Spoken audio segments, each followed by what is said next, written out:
Working across teams is tough, but Asana helps you handle it.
Check. 1, 2. No transition. No transition. We don't want that music to keep playing. We're almost getting ready to start.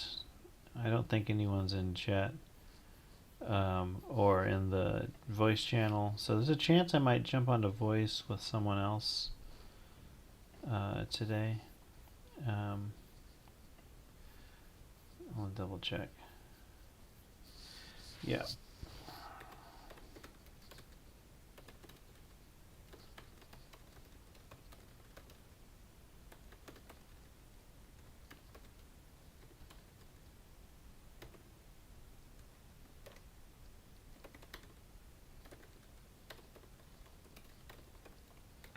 Just checking.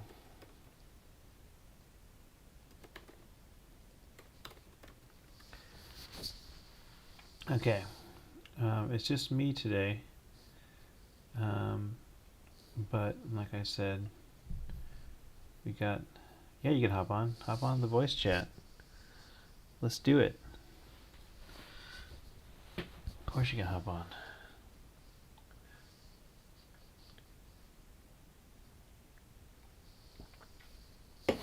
Oh, I am just, whoa. Right. Jacobo. Hey, how's it going? Good. Greetings. How's it going? How's it going? It's going good. Just about to start. Oh, it's officially 7:30. So I'm going to get started with the drawing portion, then we can chat. But let me just pull up a pencil to use. I've been using this charcoal one the past few weeks. Maybe I'll switch it up though and do something different. Right. I don't know what the... This one's similar to the charcoal one. Okay. Let me just get, if anyone's watching the stream on YouTube, I'm going to get started because ideally you get a figure draw. But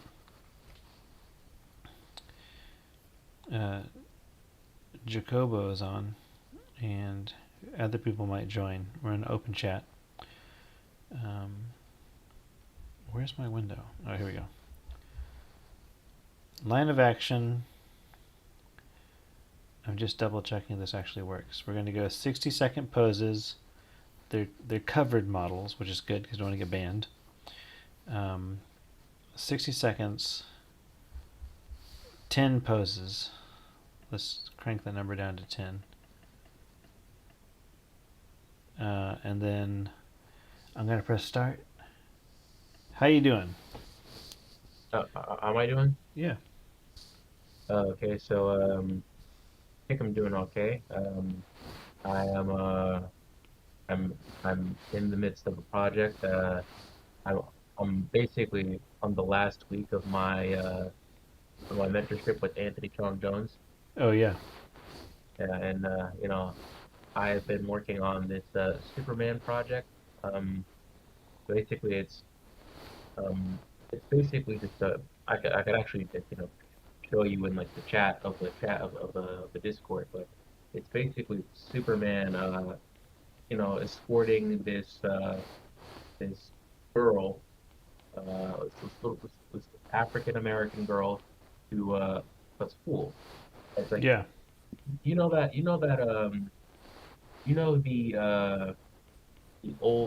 Norman Rockwell painting, The Yeah. Problem We All Live With. Yeah. It's that, but with Superman. Got it. That's really Yeah, cool. basically. Yeah, yeah. It's I'm always a huge fan of like retro Superman. Yeah. It was like and it's really cool to imagine like what would he do in specific historical contexts like hey would Superman be a would be a like member of the civil rights movement? I mean, why not? He fought the Klan. Yeah. And then again, it'd be kind of awkward because, like, it's like you think about it, it's like, hey, or Superman when MLK got shot. It's like, oh, he was probably off planet, something like that, or it's Yeah. stupid, but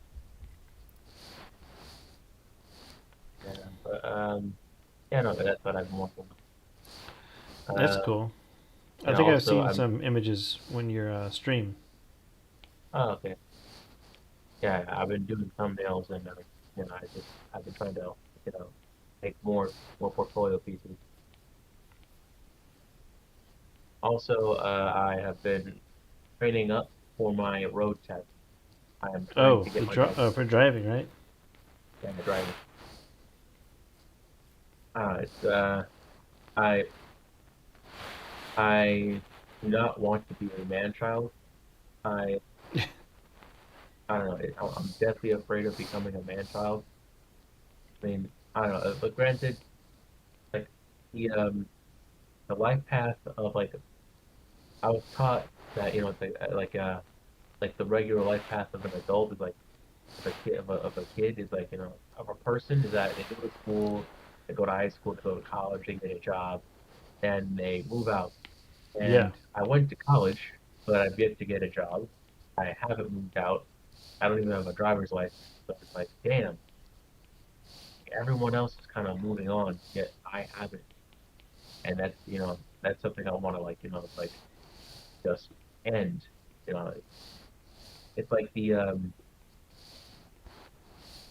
like that old adage, if you see X on the road, kill him. Well, for me, it's the man child. Like if you see the man child on the road, kill him. You're So, afraid. You're afraid you're being left behind. yeah, I'm afraid I'm being left behind developmentally. Yeah, it's like I think I told you last week. You shouldn't worry too much. Everyone's different, and depending on what you're doing, it greatly impacts that kind of stuff. Oh man, that was really dumb. Yeah, I moved out later than yeah, I moved out later than most. Well, I moved out, then I moved back in because I switched my jobs.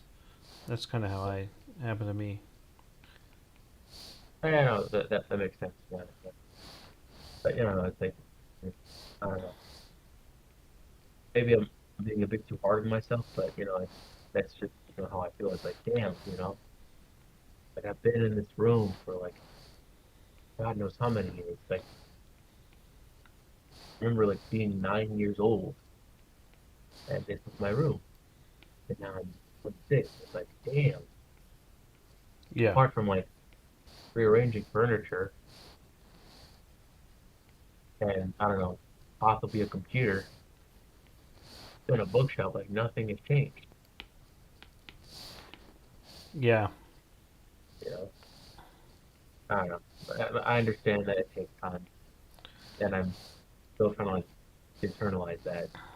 But you know, it's a mental thing. I don't definitely.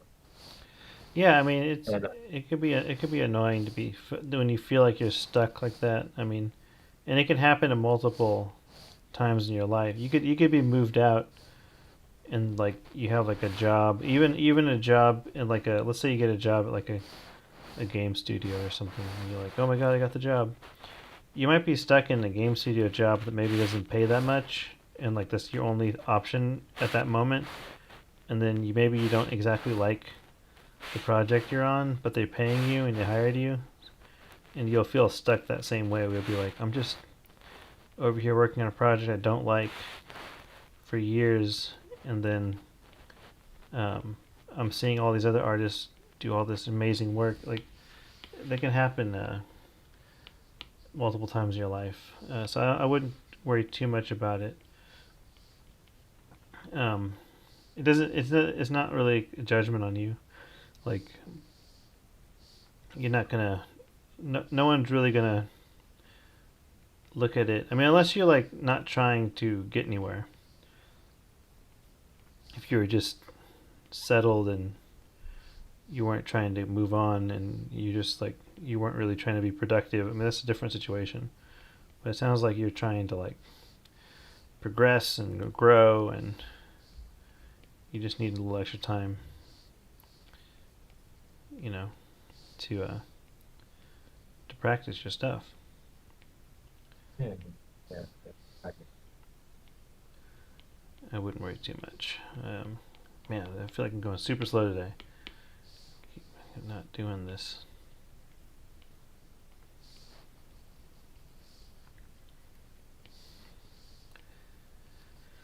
Oh, kind of rusty for a little bit. I don't know why.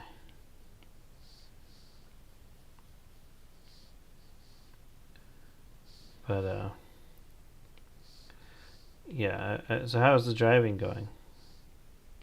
think I practiced. I think one thing I would really like to get a handle on is the parallel stuff. Oh yeah. Also, yeah, I think parallel parking. Also, I think my mom told me it's like like it's gonna take a couple times because apparently the instructors in New York are very mean, and it's like, damn it, like it, it's gonna be it's gonna become a pain in the ass. Like, damn, I feel like one strategy is like to deal with to deal with like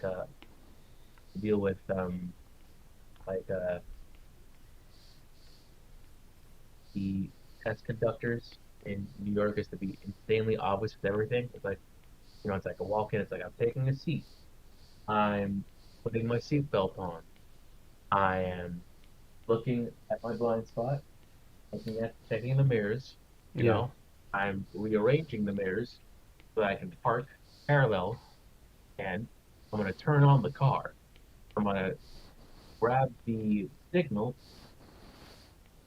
like turn on the left signal, turn on the left, look at my blind spot again, the mirror, and then roll out. Like I don't know, that's like one strategy, but at the same time, it's like I don't know. I've been told by my mom and my sister, it's like you know, it's like they can be a bit anal and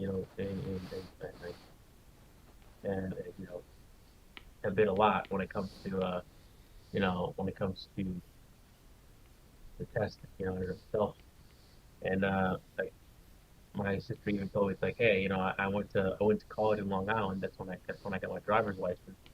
And you know, the driver like the test conductors in like Long Island are way more chill. And it's like, you know, like, fuck. Like, yeah, yeah, no. I was hoping to get that out the way, but I'm not sure. Granted, I do have like classes like for the next couple days. So it's like, from Tuesday, Wednesday, Thursday, I have driving classes. But you know, let's see how it goes, I guess. My biggest uh, thing to you would be when it comes to parallel parking, don't rush it. Don't feel pressured to rush. As long as you're doing it right. It's when you parallel park, you often get like kind of pressured because you'll see like other cars behind you, and you're like, "Fuck, I'm like blocking this car," and like they need to go, and I'm trying to park, and I'm taking forever, and like just screw that. Just ignore the other cars. Take your time to park properly, and then move on from there. Like don't let the other cars make you feel pressured, because that's something that like that happened to me a lot when I was starting out. I'd be like, oh, I gotta hurry up, I gotta hurry up. These I'm blocking all the cars, but it's like they can wait. It's fine. Like even if they start honking at you, it's fine. You need to park properly, and like you don't want to hit another car while you're parallel parking. So if you hit another car while parallel parking, that's your fault, not theirs. So just take your time and you not don't worry about the man. I'm really fucking with this. This is, whew, these drawings are. What was that? I think like one challenge of like driving in New York is that it's like it's New York and like a lot of people are assholes in New York, Yeah, and it's like I was practicing driving with my dad, and like he allowed it, like he decided like hey, you know what, drive us home. And I'm like, okay. Basically, I was like just driving us home on the car, yeah, and on the way I was like, okay, I'm at the intersection. Do I turn left or do I go straight?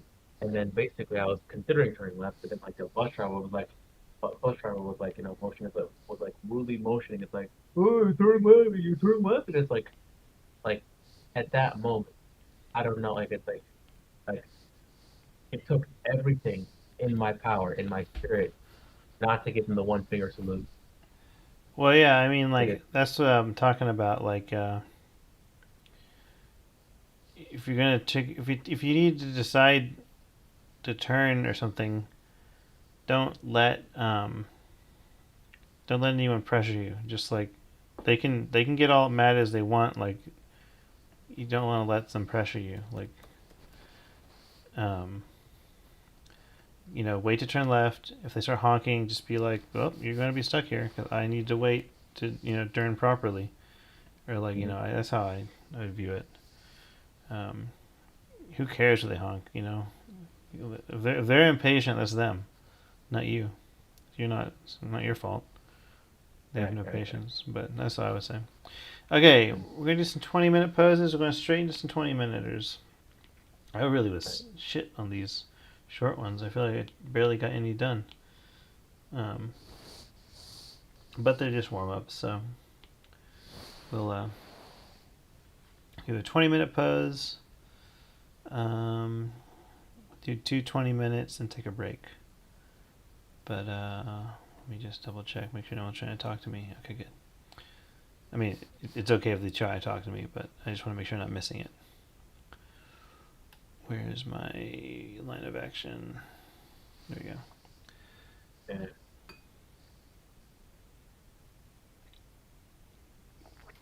Yeah. Okay, we're going to start 20 minutes.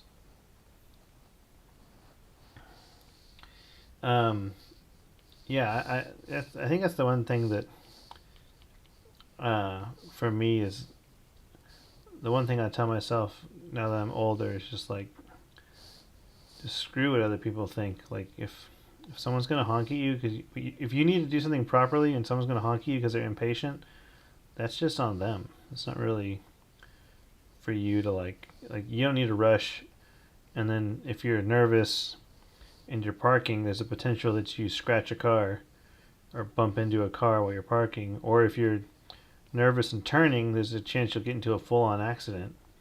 The person that's honking, they're not going to be the ones getting the accident because they can't see what you see. Like you might be waiting for just the right moment to drive because maybe there's a bunch of cars coming, and they can't see that. Like I've seen plenty of times where someone's honked for me to go, and the car will just be like speeding right by me, and I'm like I'm not gonna go when you honk. You're not in charge of me driving. You know, like that's just ridiculous. But yeah, that's kind of my thought process on it. Yeah, One of the biggest, it's kind of a it's kind of a, what do you call it, a double-edged sword. One of the biggest things that one of the biggest takeaways from high school that I had was I was in high school, and I think it's just like I was in class one day, and we were supposed to present this like essay on like, I don't know, like an essay on the future or something. And I was writing it, and I was like, we were supposed to like write it and then present it in front of class. And I was like, it was like one of those like public speaking assignments. And I was like, oh, like I hate doing this. But as I was writing it, I just realized, I was like, oh, wait a second, like my dad's not friends with anyone from his high school, like at all. Like he just doesn't even know anyone from high school anymore. And kind of dawned on me. And then like I was thinking about like my grandma and my grandfather don't necessarily hang out with their high school friends all the time, and like my mom still knew some of her high school friends, but like that was like the one exception. And I was like, oh, I'm not gonna know any of these people ever again. Like once we graduate, like unless I actively make an effort to talk to someone from high school, I'm just never gonna know these people. Like these are only gonna be here for like this one moment in my life, and then we're all gonna move on and do other things, and the likelihood we're gonna talk to each other is very slim. And that kind of dawned on me in like my, I think it was my sophomore year. And then I was like, oh, none of this matters. And so I just stopped caring about about everything. And see, that's kind of the double-edged sword. You should care about stuff, but for me, it helps to not care, because then it took all the pressure off me.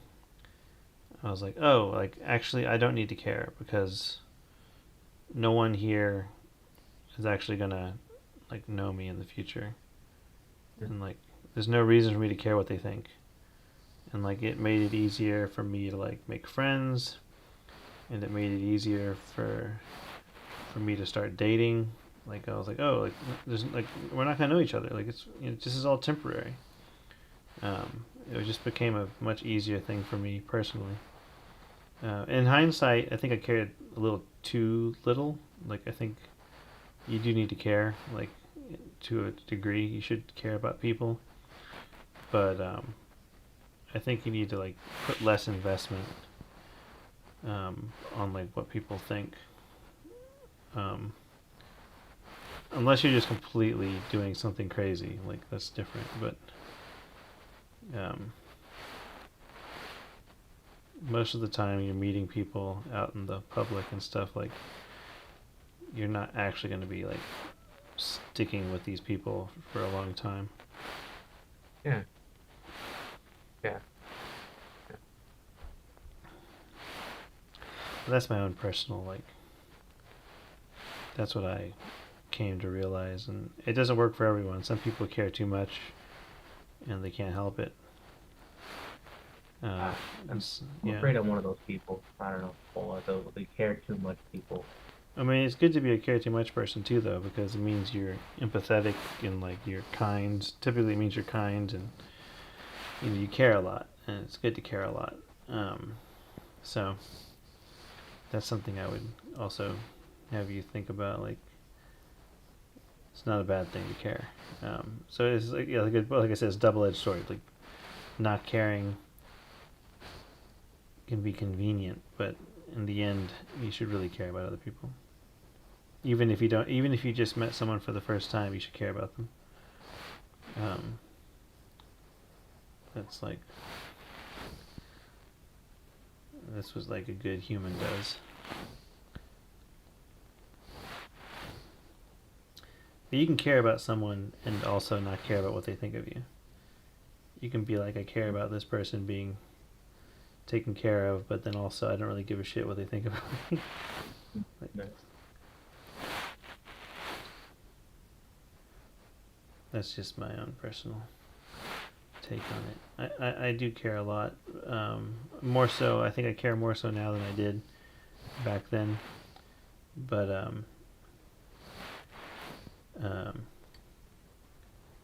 it does help to not worry about what people think. I mean, it's like I said, it's a double-edged sword. Sometimes you don't worry so much that you don't dress well and you don't take care of yourself, and then it becomes a thing where like, do you not care what people think, or do you just not care about anything, and like yourself included? Like you always see those like it's like a makeover TV show where they're like, the guy's like, he works and he's a really nice person and everyone loves him, but like he never takes care of himself, and then like it's like make him over because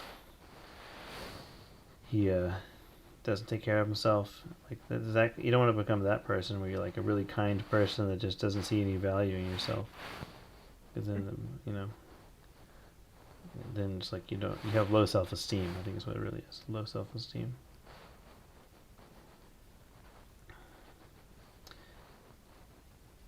But I get into like, me personally, I get into like kind of a goblin. Can you say goblin mode? Like I get super focused on work and like become like a troll, like just drawing at home and not going anywhere. And that can happen. Yeah, it's like I think Dave and Dan talked about this. Where basically like they've just been like so like they're kind of like been through like this very intense like part of their lives where it's like it's just work, freelancing, trying to make everything work, and then they manage to do so, but it's at a cost where their social skills are just not what they used to be. Yeah, it's happened to me before. Yeah. What were you saying? I feel like I don't know. Maybe it's just like I think I kind of relate to it, but not because of freelancing, because of the pandemic. Oh yeah. Like I think you're just trapped inside, and it's like I think your sense of humor. It's like it's not exactly best. Yeah, that happened to me. Like back when I used to work at the haunted house, it would just be me and the people that worked at the haunted house all the time because you work crazy hours like in the evenings. So when everyone else is off doing stuff in the evenings, you're busy working. So you only kind of make friends with the people you're working with. Because like for me, I was like working all day doing the production design of the haunted house, and then in the evenings we like got dressed up to do the performance. So basically, you saw people all during the day that worked at the haunted house, and then in the evening it was just the performers of the haunted house. And then like by the time the season's over, it's like November, and you're like, oh, I haven't like talked to anyone outside the haunted house in like a month and a half. And then you go out on like on a weekend, and everyone else is just doing their normal thing, and you're like, oh, that's right, you can go out on a Saturday night and like have fun, and you just like forget what that's like entirely. And like we at the haunted house, my coworkers and I, we'd like, you kind of get stir crazy working there. You're just working on sets all day. And then like we'd look up like these terrible videos, because we were trying to get inspired by like horrific things.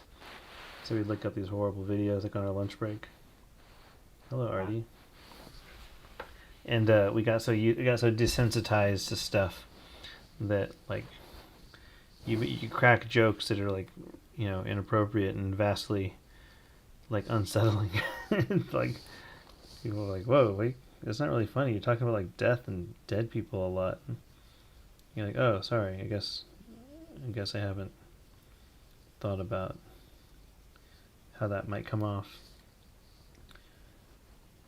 But and then the same thing happens when you're doing the illustration because you're just online you're just painting. I think most of us are online, so we're part of just these online communities, and we're not like getting to know anyone. And yeah, I feel like uh, Excuse me. you're online and you I don't know. It's like my feed is mostly just politics and just it's just I think like some manosphere stuff. It's like I think one joke is just like it's one joke that I have, one joke that it's like that I kind of like that I kind of thought up is like it's like hey, where were you when Clavicular got frame logged by that ESU student? And it's like but like it's like that's like one joke that I thought up and then, like immediately I thought of that and I was like dude, what the fuck? Like like the- 'cause, like you're like making jokes about it's like what like very insecure college students, and this is like ridiculous. What's happening? Come on, wake up. Yeah, I What are you only doing? just learning that stuff. Like I watched some like documentaries over. I mean, I watched the Louis Theroux one. That's like the big one, and then I watched some Oh YouTube yeah, documentaries where they're interviewing manosphere people and incels and like what do they call it? Looks maxing no, people, and um, there was just like I saw a documentary on fem cells. They're like female incels. Uh, like, yeah. kind of actually I'm kind of like fascinated with those type of like female like fem cells. Like I don't know, 'cause like maybe it's just me. Like hopefully I always felt like it's like if you're a woman like it's like it's like all like granted, probably not the case. It's most likely not the case. But like, it's like if you're a woman, it's like they're like they're like obviously a guy who's like who's willing to spend time with you. Like I've been told like stories about like from my sister, or it's like she has been I think she has been or she's been kind of like you know like harassed or like Mm-hmm. not harassed, but like I think actually no, they're probably harassed. They Probably were harassed. probably Yeah. harassed, and then it's like and or dudes have made very inappropriate comments on like her body and on her body, Mm-hmm. or like they've most likely kind of like tried to follow her, and Yeah. it's like it's like I'm not saying like that's like you know that's like that's a good thing for men to like it's like oh I wish that happened to me, but it's like it's like you it's like for most dudes like it's like you kind of you're just alone. People don't exactly like acknowledge your existence, and it's like it's I think maybe that's like hater. It's like or it's like if people like basically treat you very badly, it's like hey they at least like they it's like they know that you exist. It's really fucked up thing to say honestly. Now that I've actually listening to myself as I say it, but It's a little weird. I would yeah, say. I mean, I don't know. I think that like what you're trying to say is. I think that's like a personal. Like, I think it sounds to me more like a personal projection when you say maybe, like yeah, you're like largely ignored and people don't care about you. Like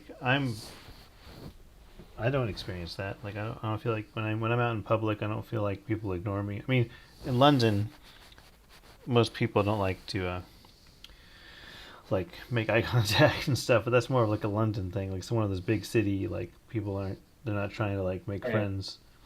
Um, but I've had a pretty easy time meeting new people, and it's been pretty.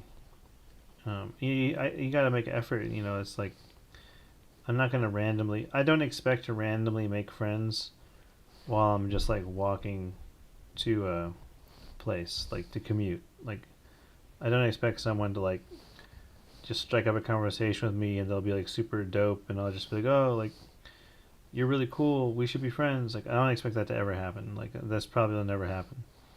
Um, but like when you're making an effort to go out and do things, I think it's pretty easy to find people that acknowledge you and want to talk and He's got to find the Okay. right place to go, you know? No, no, I think yeah, no, you're kind of right. I think you know, I've actually have been making some effort, like not this week, but recently, like you know, like dancing classes, dancing socials. You know, I went to league, so Yeah. that's you know, and I was I did all right. Yeah, I think, But, I you know, don't know. yeah, no, it probably was like a projection, but I, well, yeah, no, I hear like what people like in the Manosphere documentary say about like being a man, and I'm always like, most of the time I hear them saying, I'm like, what are you talking about? Like what? Like I don't see what world they're living in, because the world they're living in is like it's become manufactured from all the stuff they're listening to. Like if all I watched was videos about like Americans living in London and how hard it was for an American who lived in London to be like, if that's all I watched and that's all I followed, and then like if anything kind of remotely bad happened to me, I'd be like, ah, it's just like what they said. Americans have it hard in London. Like that would be, I could see how I'd be like sucked into that, if that's all I listen to. But like I just don't listen to stuff like that, so it doesn't affect me. Like um, I yeah. Also, like it's kind of funny. It's like it's so hard as an American living in London. It's like, what am I gonna do with this affordable healthcare? Oh yeah, no.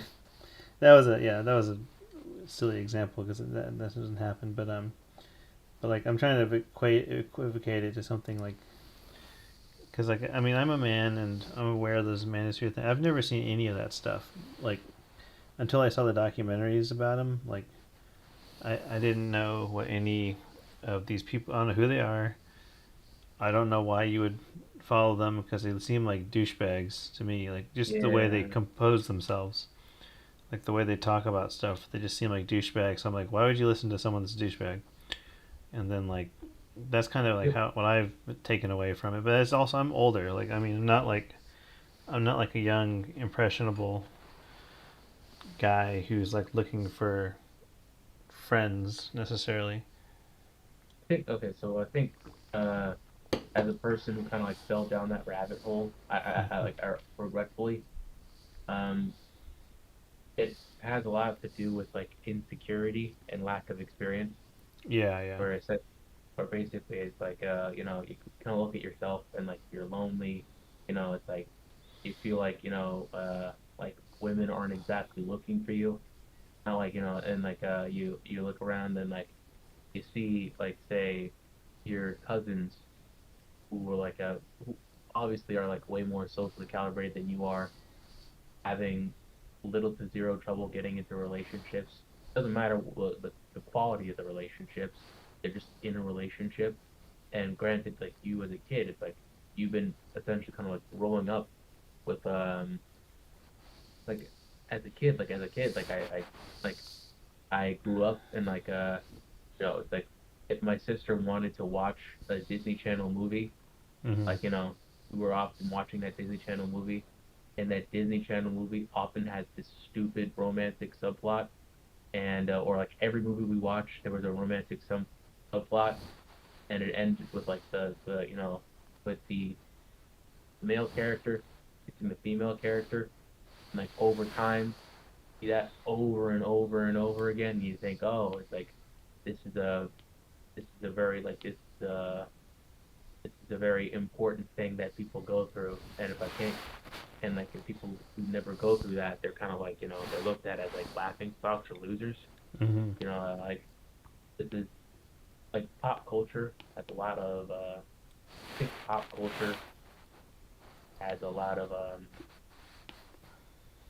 think has a lot of I don't know.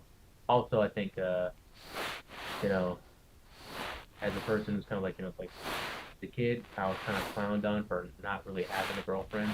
Mm-hmm. That was uh that was also a big thing. And you know, granted, I did some you know I'm not entirely blameless in this, but you know, yeah, it's mostly just insecurity, lack of experience that you know I think lack of guidance when it comes to this, because I think when it comes to human relationships or socializing, people just expect you to have this shit down pat, and it's a bit more complex, when it Yeah, comes to basic, when it comes to dudes, especially with like, who aren't exactly like neurodivergent on the spectrum. yeah. I think that's to me like what I was talking about, or like you're insecure because, or not saying you, I'm saying most people, they're insecure because they think that they got some kind of anxiety about what might happen to them. They're like, oh well, what if I do this thing and everyone laughs at me and thinks I'm a fucking loser and doesn't want to talk to me anymore, and like I can't afford to do that because like I don't want to be thought of as just a loser, so I'm just not going to do this thing. And then so you don't do the thing, and then like more opportunities come up where you should do a thing, and you basically refuse to do the thing, so you lose the experience you would have gained by doing it. So like whether that thing is asking a girl out or parallel parking, or like whatever it is you're worried about, like I mean, yeah, it feels strangely targeted. I don't know. yeah, I mean Yeah. like it's I don't know what to say. I mean like for me, like I said, my big epiphany was to just stop caring, like just stop caring about what people think, and like it doesn't really matter what people think as long as you're happy. And obviously that's like a terrible one-sided statement because you could be like, well, I'm happy killing people. That's like different. um, but um, Yeah, I'm happy. Whoa, strangling strangers and watching the light leave their eyes. yeah, that's That's like joy right there, brother. within reason, right? Like if you're like, I think that's the one thing that for me, I mean, most people aren't terrible people. So like, as long as you're happy, normally that's okay. I mean, um, but yeah, every now and then there's like a weird person or some person that's like, oh, I'm just happy being racist. And you're like, well, that's not good. Um, yeah, I don't know. I think Yeah. being insecure. I'm trying to think of the moments when I was the most of the time when I was ever insecure growing up. Um, it's been because I was afraid some specific kind of thing was going to happen, and like it's like an anxiety thing. Like I think one of the things was like I was insecure about like dancing in front of people, like when I was little, and like I was like I didn't want to dance at like school dances because I was really nervous about like what people might make fun of me. I think I'm stupid for dancing the way I might dance. What if I don't dance good or whatever? And so I just wouldn't dance, right? And then like I was so concerned about like what people would say about me dancing that I just wouldn't do the thing. And then you see people doing it, and they're all like having fun, and most of them don't care what people think. They're just having fun. Like most people aren't trying to impress other people with a dance. Like most people don't care. Only like a professional dancer cares about like impressing people with the moves. Like that's the only time that really happens. So unless you're a professional dancer, unless you're surrounded by professional dancers who are somehow judging you for some reason, there's no reason to be afraid of dancing. Anyway, I got over my whole dancing fear, but like that was like one of the last times I remember feeling super insecure. I was like, oh, what if people like laugh at me because I'm gonna dance stupid? I just don't know how to dance, and like, um, then I hung out with some. I started dancing on my own, and then later on in my 20s, I would go out to nightclubs with my friends, and they would both dance, and like they didn't seem to care at all what people thought of them. Like, and I was like, oh, like y'all just have fun. Like y'all don't even you don't even care what people think. Like you look silly the way you're dancing, but like you're having so much fun and your partner's having so much fun that like I'm the one that looks silly because I'm not dancing. You know, like everyone else is dancing, I'm not dancing. So like I don't know. You gotta see the pic. You gotta like zoom out from yourself and see from the outside. If you find yourself in a situation where you're like, I'm afraid to do this thing. I'm afraid of people are gonna say about me, or if I'm gonna mess up somehow. You gotta like take yourself out of your head and be like, what about like every other person though? Like most other people, and it's like, well, most other people probably are fine. Like, you know, talking to a girl or something, or like a woman. Um, most people are probably fine doing that, and like if and they seem to have an easy time doing it. So if they have an easy time doing it, it's most likely I won't have too hard of a time because I'm not like you're like most people. Most people are average, you know. Most people aren't exceptionally bad, you know. Like only rare times is someone like exceptionally bad at something. Um, Most people are just average, and then like I think of like art, you know, like most people I know that like aren't professional artists that do like to draw, like they're like okay at it. They're like it looks kind of okay. Like it's not like terrible, but it's not so amazing you're gonna like buy something from them. And there's just most people, and then very few people are like complete shit that you know that actually enjoy it. You know most you know.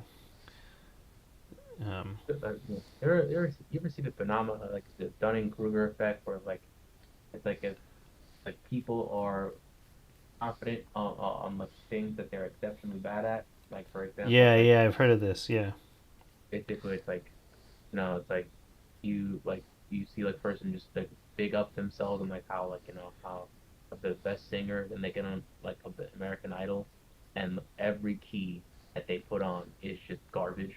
yeah, that's Or like that could happen too. That's where you're so unaware you don't even know you're bad because you yeah, don't even have a comprehension of like what bad or good is. You're so out of whack with like what needs to be acceptable. You know, like a lot of stuff like beginner artists are like that are people that drew all their lives and they want to be professional and everyone always told them they're really good, but they haven't like really spoken to other people that are good, and so they got this impression like, well, I'm really good because people like my stuff, and then people give them critique and they'll be like, oh, well, you should work on this, and they'll be like, oh, that's my style.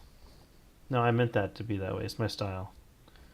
That's the excuse I always hear, where it's like, no, that's just my style, man. I'm like, really? Your style? It's just, it just looks terrible. Your style. Um, I I went to someone like, oh no, I went to fucking SVA, and basically it's like I've essentially like had a lot of classmates, and like I look at their work and it's like, damn, yeah, dude, do you know how like you know how much you're spending just to be here? Come on, dude, come on. Let's just let's lock in here. Come on. Let's is it a life drawing class or two? yeah. I mean, I went to fine arts school, and there was a lot of people that were like in. I feel like lots of people take art school classes because they think it's going to be easy. And if you go to certain art schools, it is technically easy because they can't make you care. Like, you know, they'll be like, oh, I'm just here because it's easy class. And it's like, well, okay, well, we can't make you care more. It's just how it works. You know, you can't. And the people that really care, sometimes, you know, like for me, it was like I really wanted to learn, but like I didn't have like a really, what I would call like a really strict teacher. Like, I was pretty good at drawing in college. That was like the main thing I did was draw. And like, so I felt I was completely capable in drawing whatever I wanted to draw already, so I didn't have to really think about drawing that much, which was completely false. Right, so it was not anywhere near as good as I needed to be. Um, but I was under that impression, and like so I studied other forms of media. Like I studied video art and performance art, and I was trying to learn these other types of art because I was like, well, I'm already really good at drawing, so I don't need to learn that. And you just don't even like. Yeah, I was in that situation where I was like, I didn't even realize how uh, out of it I was, how like completely out of the loop. Where it's like, oh, okay, like for me, it was like I thought I knew what drawing really well was, or I thought I knew what drawing really intensely was, and like I had never, spent more than I probably never spent more than 4 hours drawing one drawing at a time, one piece. Like that was like the max I ever spent because that was mainly because I had classes that were 4 hours long. Um, and then it wasn't until I met this artist, this professional illustrator. It was a few years later after I graduated. He had really good poster he was doing. I was like, whoa, how long did that take you? And he was like, oh, I'm on the 40-hour mark about. And I was just like, wait, you've worked on this for 40 hours? Like, it just blew my mind. Like, that somebody worked that long on one drawing. And I was just like, it kind of just dawned on me. I was like, oh, there's like a whole level of There's drawing. levels to this. Yeah, there's like a whole level I don't even have access to because like I haven't even begun to work as hard as this guy has. And like that was right before I made the jump to doing this professionally. Let me rephrase that. That was right before I made the jump to trying to be professional. It was like maybe a year or two before I quit my job and decided to do this full time. But there was definitely like a couple years of me having to learn the ropes basically. Even though I already knew how to draw, it was like I didn't know how to draw the way a professional needs to draw.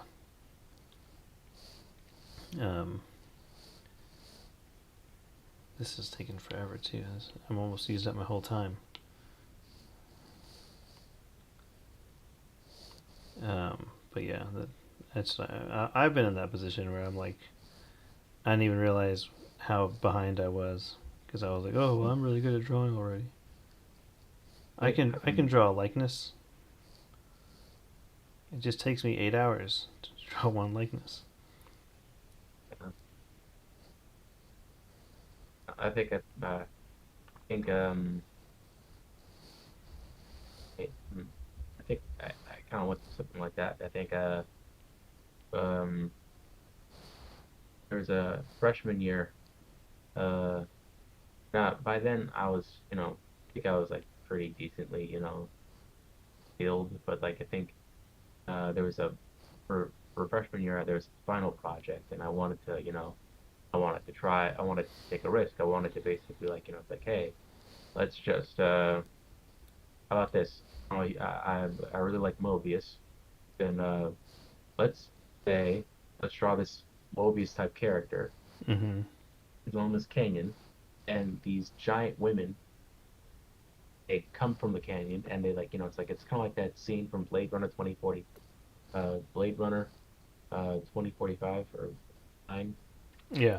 And basically it's like, let's draw giant nude women and let's see how it goes. And basically when I was done, he like one person was like, hey, is that a trans woman, or is that trans, like is that a man, or when I saw that I was like, god damn it. I was like, no, it's a woman, it's supposed to be a woman. And like everyone was like silent, and that was just humbling. Yeah, you I gotta think you weren't capturing the nuances of the biological genders, or not, no, sorry, let me rephrase that. The the traits, the biological traits, the feminine, masculine traits. You weren't capturing those accurately. But those are really fudgeable. You can, a lot of people, a lot of like supermodels, I've noticed a lot of supermodels very androgynous look. Most of them have an androgynous. If it wasn't for their long hair, like they look very androgynous. Same with lots of the very attractive male models, very androgynous look. If it wasn't for their haircut or something, like It's just something I've noticed, and like when it comes to like supermodels and people like that, like that can be tricky. Yeah, it's like I had a hard time drawing uh, female characters because when I was a kid, I used to draw the characters my brother and I pretended to be when we were playing make believe. And my brother and we were both boys, so like I would always draw like male characters because that's who we pretended to be, right? So like all the characters I drew were male all the time, and like all of our stories, it was like an all male cast of characters because we were just the two of us playing make believe. Like we weren't like pretending to be a woman or anything. Like in the just we just weren't doing it. So like my sketchbook was just full of like male characters, and like that's all I had. I didn't really practice drawing women at all for the longest time until I got older. Then I realized I was like, wait, I need to draw women. Like I haven't been drawing women at all. Like I've just been drawing these guys. Like and I was fairly decent at drawing like male anatomy, but like when it came to female anatomy, I was just like proportions were off and angles and curves were off, and like it didn't come first hand to me. It was like I had to like really think about it. That was like that was like back when I think when I realized sometime in middle school, as I realized like I didn't draw enough female characters, and Yeah. then like in high school I started making an effort to draw more female characters, and I was like I need to draw more female characters because I don't have any. And like all these stories I had made up with my brother, I was like, there's like no women in the stories. I was like, it's like they're not complete stories. Like I would need to like rewrite the stories with like I need to like gender swap some of the characters so that there's actual women in the story because it's like you can't have a story with just a bunch of dudes. I mean, you can, but like the more interesting stories aren't just that. Yeah. I think I I've tried drawing women, but it's I don't know. I think one very uh one very like one thing I did was like it's like hey like I was like a teenager and I was like I think it was more 13 and I was like hey it's like let's draw a woman and it's like well of course like I I would draw I think like I would draw women but like it's like you ever watched Sun in Philadelphia Yeah. and like how you see how Dennis would like draw these diagrams and like he would draw like these very busty women Oh, like I so he haven't could seen like that part. No. oh okay basically like I would do that but not because I don't know like because like I was like I feel like that was like a landmark where it's like it's like Yeah. women what do they have oh breasts let's just draw those and then then it's like it's like I would show these to like my mom and it's why like why does this man have like have like breasts and I was like damn it I don't Oh know yeah. I was bad at drawing women for a while. It's just you gotta like take it away. The main for me like the main thing you had to learn was like um, it's not about drawing men or women. It's about drawing shapes. You're like, is the shape accurate? You're like, yes or no. If the shape is accurate and it happens to be in a male form, then you successfully drawn a man or a masculine uh, person. And then like if the shapes successfully match a femme form, then you've successfully drawn either female or femme person. Like taking a quick break. That was two poses. What's up, Robinette? We're just doing not life drawing. We're doing figure drawing. That was two poses at 20 minutes. That second pose I really was shit at. I feel like I think I was distracted because I was talking a lot. But we did two poses. We're gonna do a few more. Jacobo, I'm gonna be right back. I'm just gonna run to the restroom. So anyone, if you're watching, we will be back in just like a minute or two. Grab a drink, go to the restroom. We'll be back drawing in about 1 minute. Okay.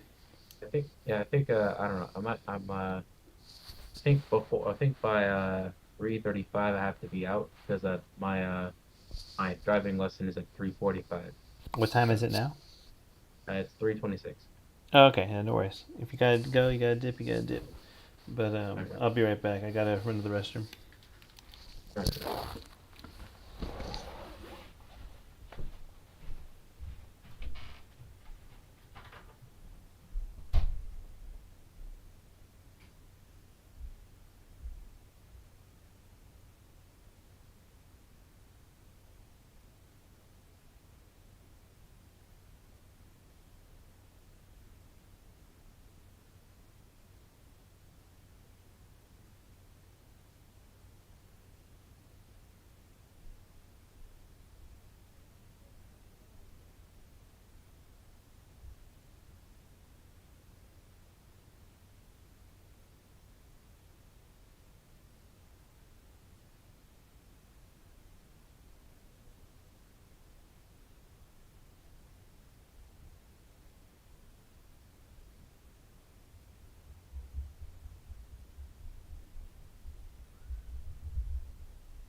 Okay.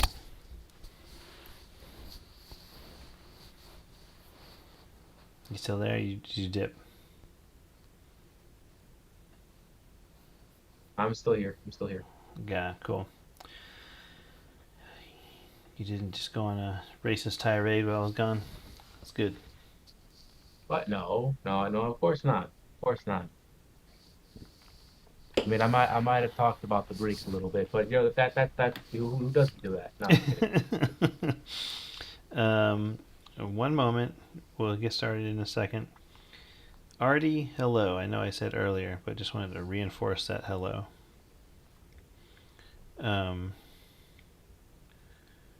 It's Artie, hello. And then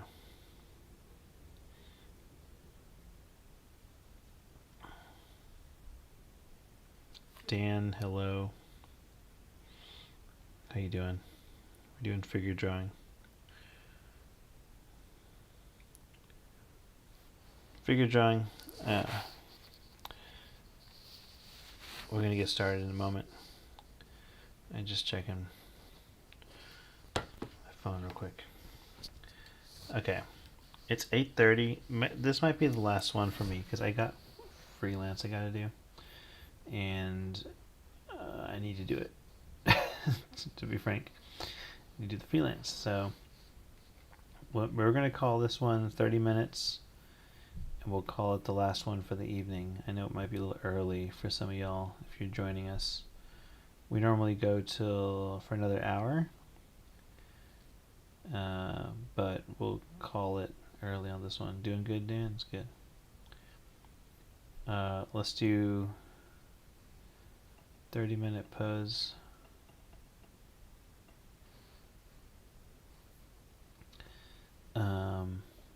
Let's just pick a really good one. So I'm gonna make sure they're clothed, only covered models.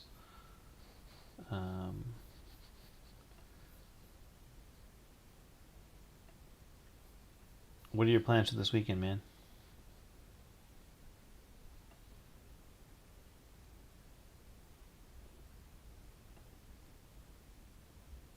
You there? Maybe you dipped. Okay. Let's try and get this here. I'm going to try drawing just the shadow shapes first. And then refining from there, just as a way to block in some of the shadow shapes. I don't know if you have anything this weekend. I don't think I have anything this weekend. Tomorrow is life drawing, so I'm gonna go to life drawing tomorrow.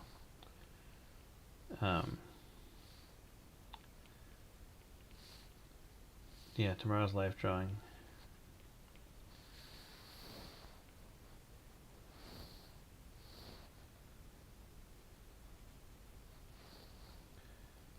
Medals in your freelancer too. Yeah, that's always the problem. Low pay freelance.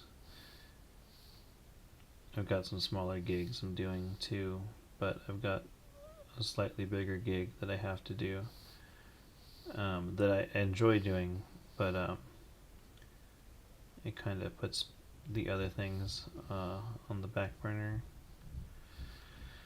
because I gotta finish this big one, and the other ones didn't have a deadline, so they become cannon fodder.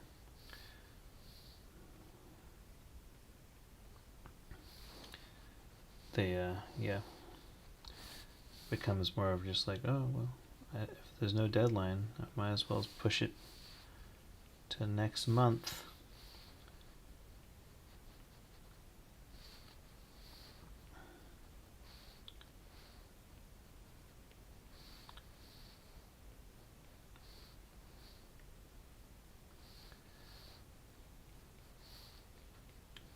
In the middle of something you're feeling okay. Is it fantasy, Dan? Are you doing fantasy?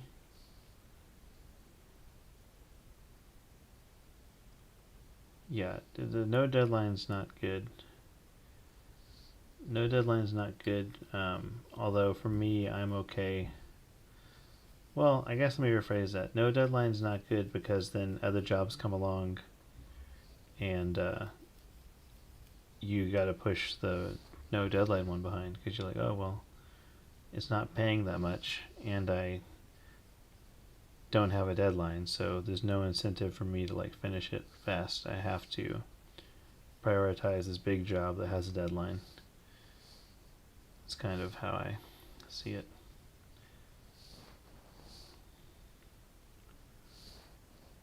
Yeah. I think I remember the Berserk thing that I did, Mm-hmm. and you kind of gave me a deadline, and I finished it. Granted, it still had problems, but it was finished. Yeah, I mean, you can normally work faster than you realize. That's what I've discovered. Like you're normally faster than you you set out to do.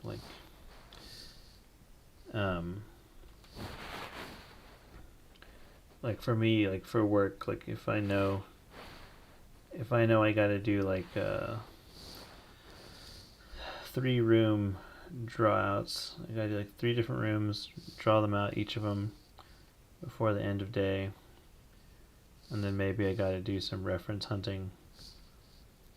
I'm like, okay, well, I will make those 3 rooms, like I'll make that fit the day, and then like there might be a day where I've got like 4 rooms to do, and I find that I get the 4 rooms done too in the same amount of time.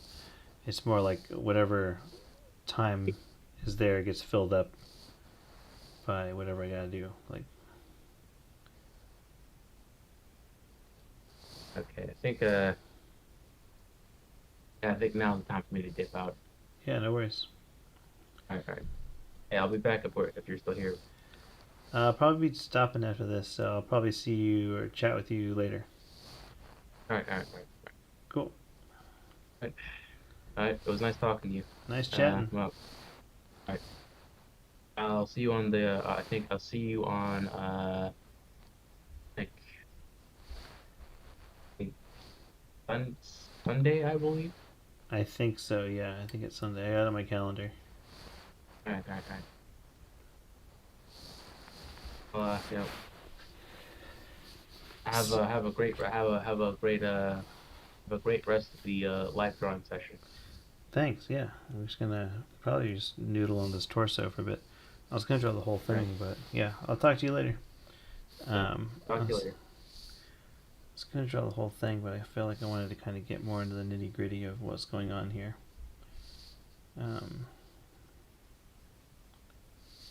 Dan, the most important speed tool for me is having a process you can rely on. Yeah. Yeah. I've been going to Life Drawing Dan for the past like 5 weeks every Wednesday. And for me, that's been like kind of a game changer where I'm like, okay, like I'm getting out of the house. I am doing life drawing. Similar to what we're doing tonight, where like we start off with like 10 1-minute poses, then we do a couple 20-minute poses, and we do I think a 10-minute pose, and then a 30-minute pose. So it's kind of like that's the life drawing that I do, and it's it's great because it's like actual model in person.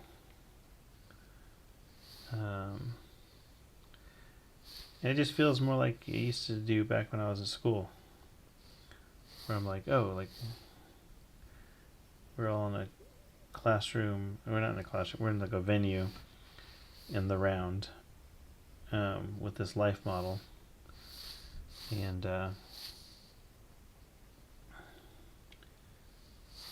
that's kind of the whole thing.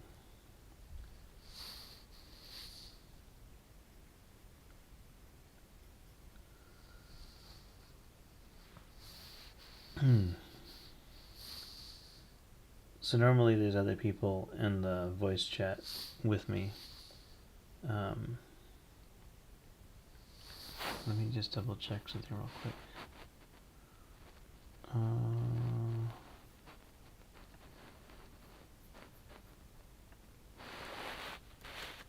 going to pull in someone on chat.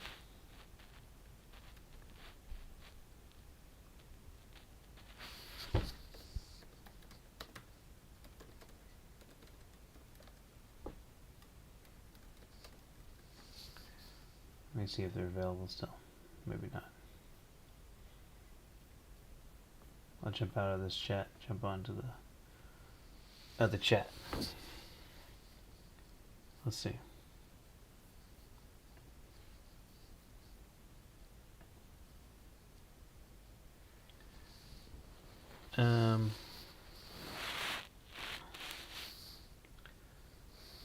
Yeah, I've been going to life drawing every week now for like, I think it's been 5 weeks total.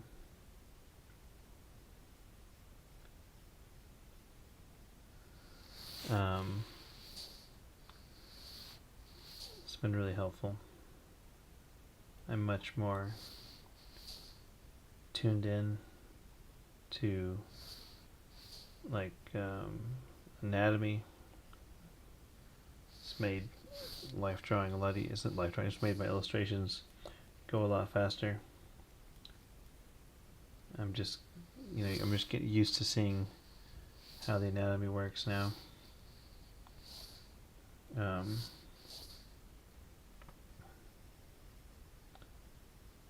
So that's been useful.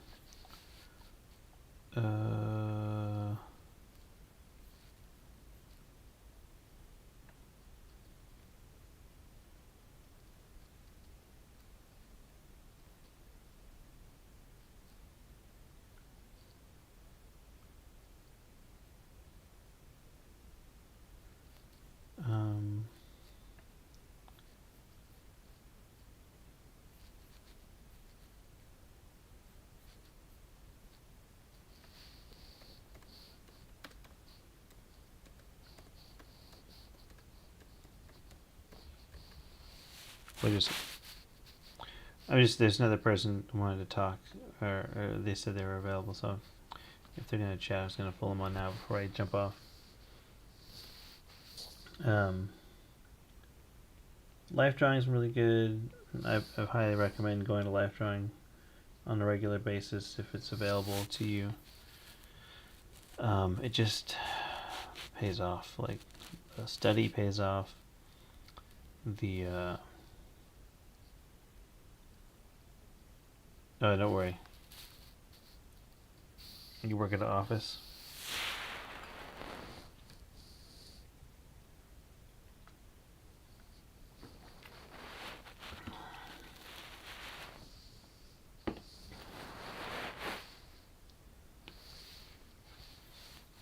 What office are you working at, Dan? Is it just like an unrelated thing?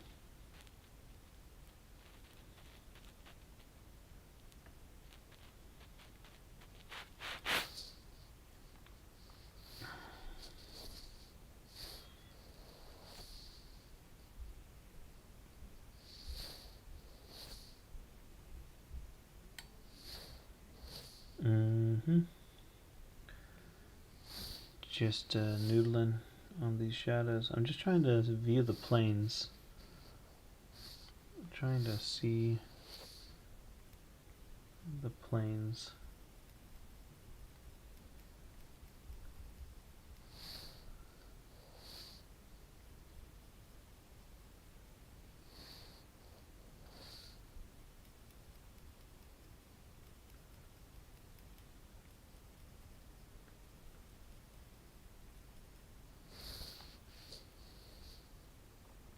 AGS.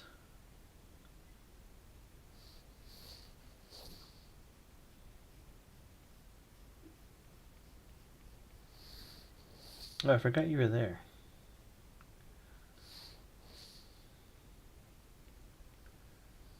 I forgot you're at AGS.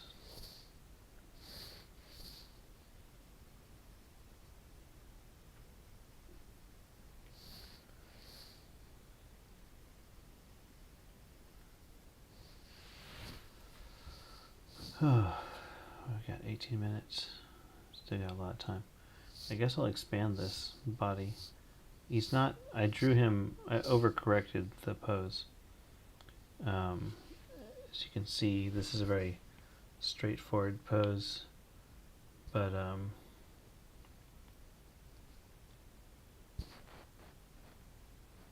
wow. Priscilla's not there though, right? For anyone that doesn't know who I'm talking to Dan Robinette, artist, concept artist, illustrator, based out of Austin, Texas.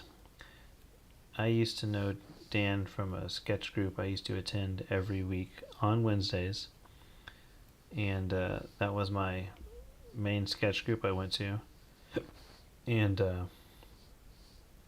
we met each other there, and there was a good crew of people that showed up every week, and Dan was one of them, and I was one of them, and I think I showed up to that sketch group every Wednesday for about 2 years. I think it was about 2 years, and then I moved to LA, so I would have kept going, but I moved to LA, so. But I never found a sketch group as nice as the one in Austin.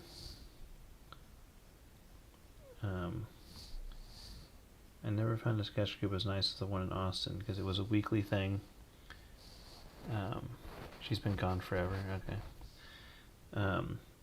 It was a weekly thing, and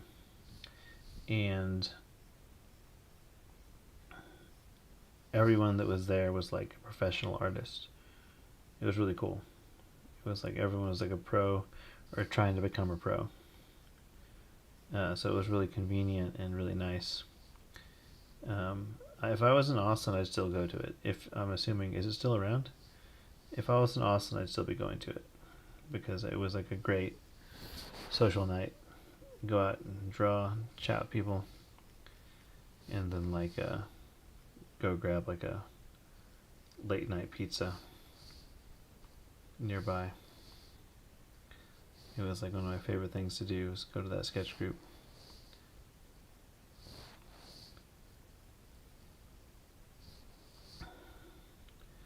But now that I'm in London, I go to Life Drawing every Wednesday. So it's become my new sketch group thing.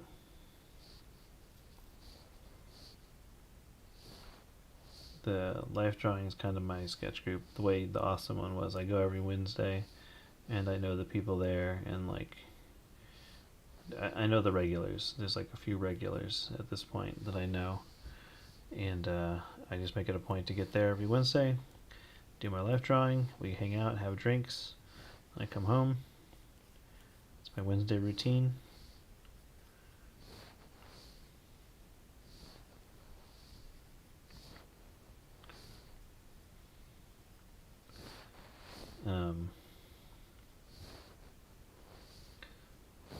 So anyway, I recommend doing a life drawing group.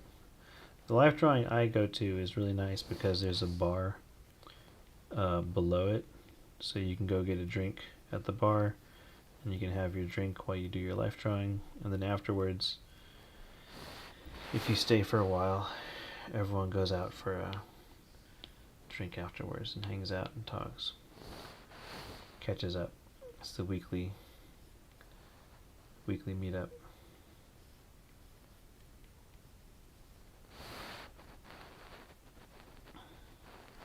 Yeah, networking is important because, Dan, that's how you met Priscilla, right? Like, you wouldn't have got your job. You wouldn't have got your job if you hadn't gone to the sketch group. I'm assuming, right? Because you met her there at the sketch group.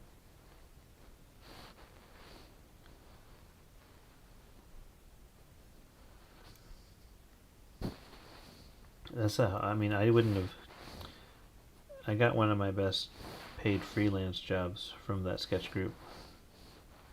Yeah. Do you remember Diego, Dan? Diego, he got me one of my first big freelance jobs.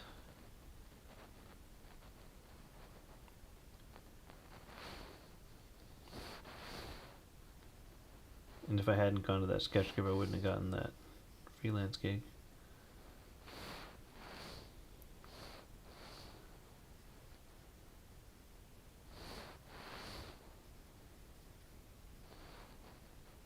Yeah. Yeah, that sketch group was really good. Top sketch group. Top sketch group. If I was back in Austin, I'd go do it again. I would just make that my regular thing. Go to the sketch group still, because it was really fun and it was like super enjoyable to meet the different people I met.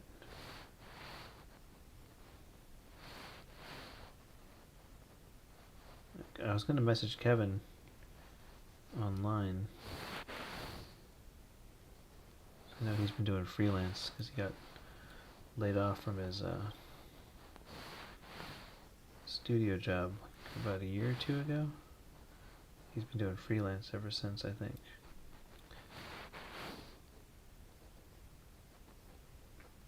Which is tough.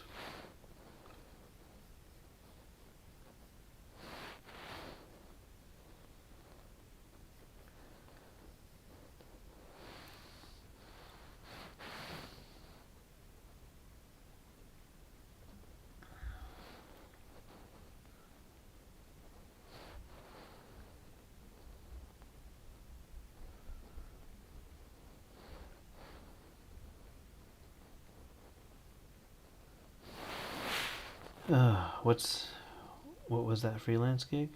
My freelance gig or Kevin's? I don't know what his was. He just mentioned he was doing freelance, or I think I saw it on his Instagram. My first one. Oh, my first one was I was rendering characters for a mobile app. They had these characters they couldn't afford 3D models, so they wanted us to paint the characters like a 3D model. And so I had to paint these characters like a 3D model. And it just took up time. Just like ate up time. And I was paid hourly, so I was getting paid like I think I was getting paid like 75 an hour, and I was just rendering stuff. So just like making money, just like just easy money. And just painting, and the paintings took like hours to finish, and it was getting paid 75 an hour. So it was like, by the time I was done with it, because it was multiple characters, so it was like each character. At that time, I was slower than I am now. So at that time, one character took like an entire day.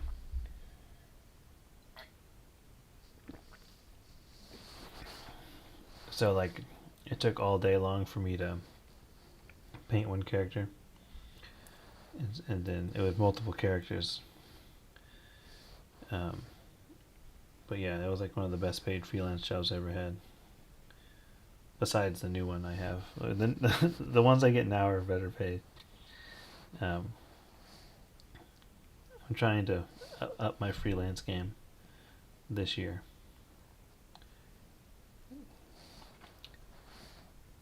Up my freelance game. My goals are to only take freelance. The minimum of $2,500 minimum. That's my goal. So I still work at a studio, so I have other income, but I'm trying to only take on freelance that pays $2,500 at the least. But it has to, like, ideally it's only like one image, so I'm doing like one image, 2,500. Those are my goals.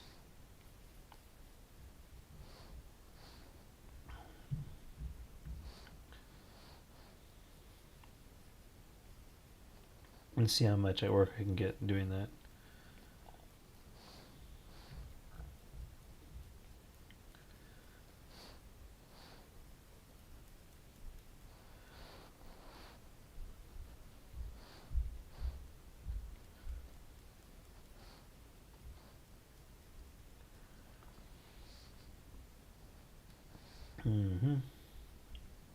Oh, did that guy message me? No, I don't think so. Okay. We're added alone today. We're not alone. Jacoba was there.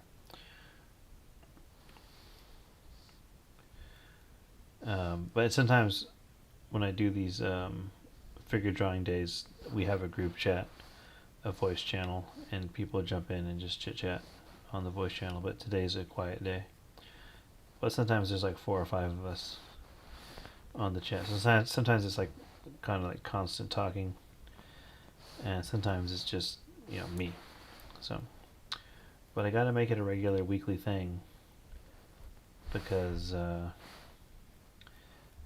if it's not a regular weekly thing, the likelihood of us doing it goes down the drain. So it needs to happen somehow. You got your own Discord? No, I don't have my own Discord. I'm on Dan Warren's Discord, and we use his. I do have my own Discord, but there's only like a few people on it. I made it for the purposes of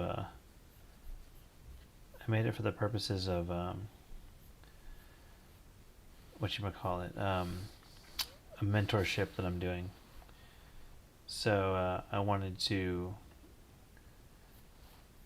get that started, but there's like only 3 people in it, because I'm only mentoring 3 people. So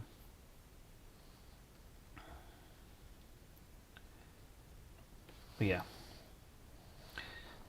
I'm only mentoring 3 people, so there's only 3 people in the Discord.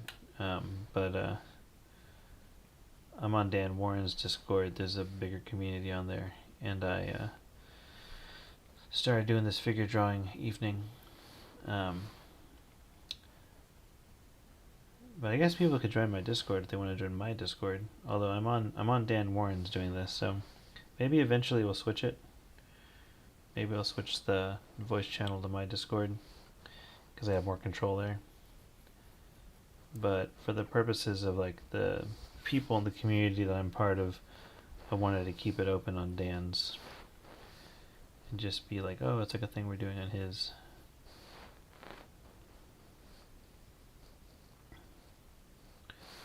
Um, but yeah, that's kind of where it's at. But I do have my own Discord. I just only use it for mentorship stuff. So there's like no one on it really. Because even the people that are on it don't use it. It's just there for me to be able to communicate. But I think it'll pick up as we keep going. I think it'll pick up with people posting.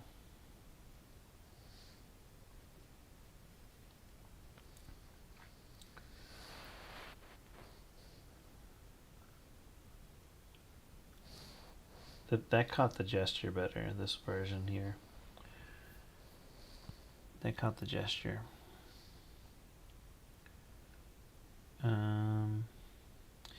Yeah, I'm doing a freelance gig right now. I'm doing a card game.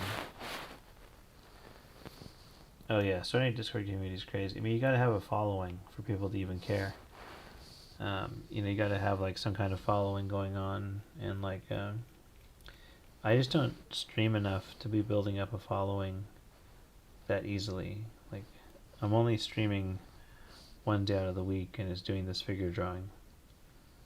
And I'm already using someone else's Discord for it, so I don't see any reason to make my own Discord other than the mentorship. So I made the mentorship Discord for the sake of the mentees, because I needed a place to communicate with everyone, and I was getting tired of kind of like double speaking. I was like talking to all of them individually, and I was like, this is crazy. I keep like copying and pasting text and stuff because I'm trying to like walk each of them through this mentorship. And I was like, I need to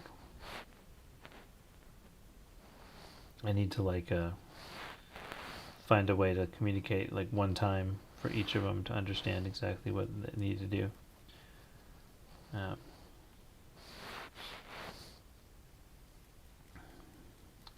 But the mentorship is really like, it's a double-sided mentorship. Like, it's practice for me to help teach and like give feedback and stuff, and then it's practice for them to have someone that can give feedback and teach. But the goal is that I get better at doing this, and like I become a better mentor and teacher. So in the future, if someone's ever like, oh, would you like to do a class with us or something, and I'd be like, oh, okay, I'm skilled in doing the class kind of thing already. I'm not completely new to it. That's kind of the goal for it.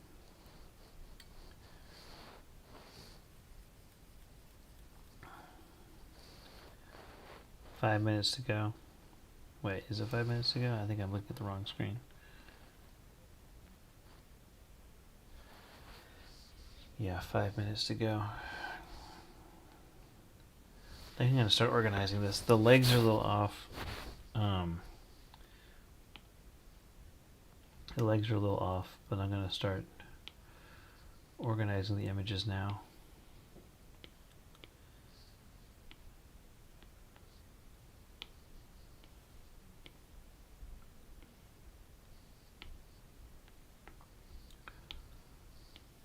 Yeah, I think it's really sluggish today. Really sluggish.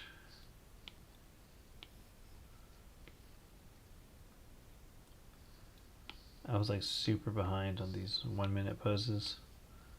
I could barely get them done today. Some days just a little off.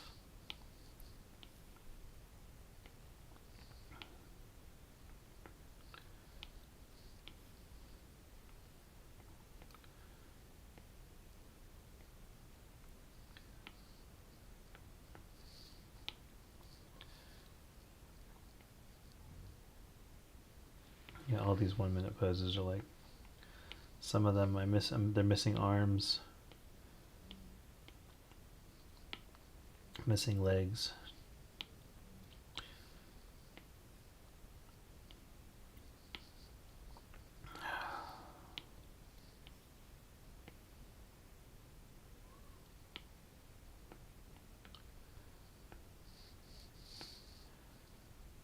Came in late, did only a couple. It's okay. doing any is good.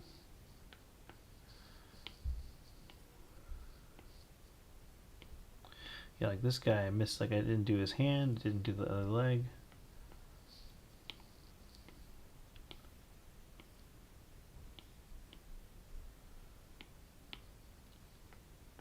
Okay.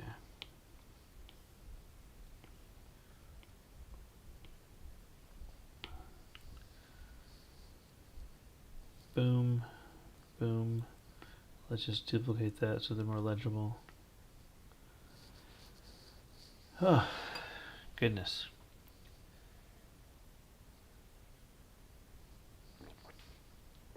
Oh.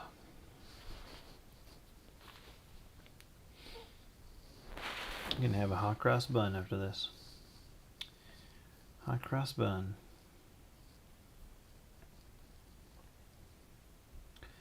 Artie, good poses.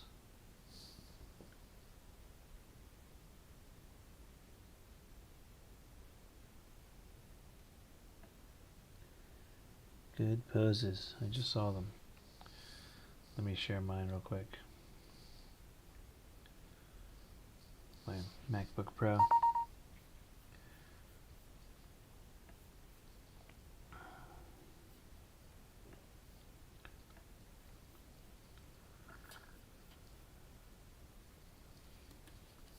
Just shared it. These are my images from today's live drawing. I'm going to jump out of this voice channel, but I'm still on stream, so I'm just posting up in the different discords. Study time, upload a file.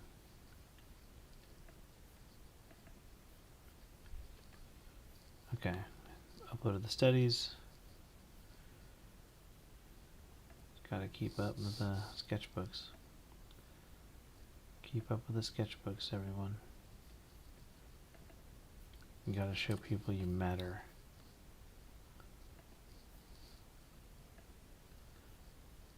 Pose is almost done. I got 40 seconds left.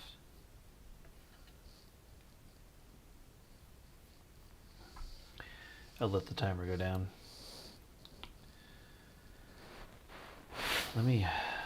Is there anything I can show y'all that's cool? Hold on, let me look at my OBS. NDI source. Let me see if there's anything that's cool that I can show y'all.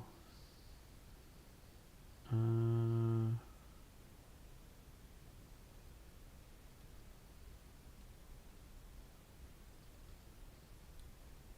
working on this image.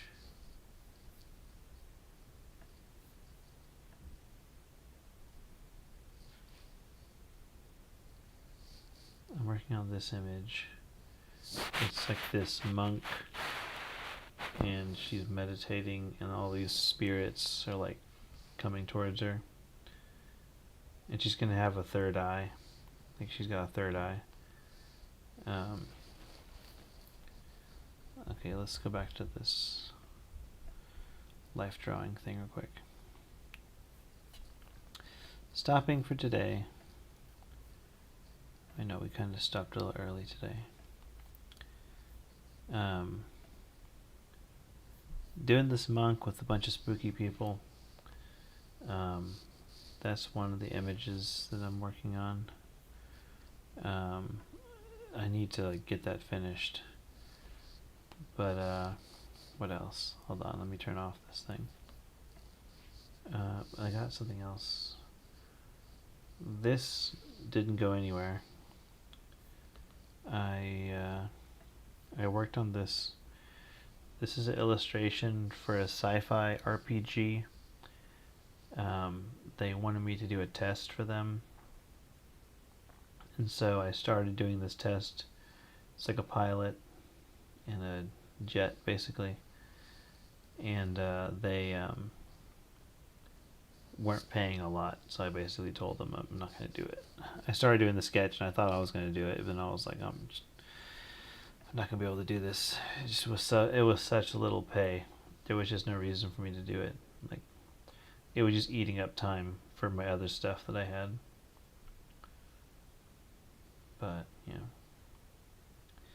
I think that's everything I got to show. I mean, there's much more stuff I could show, but I gotta get offline.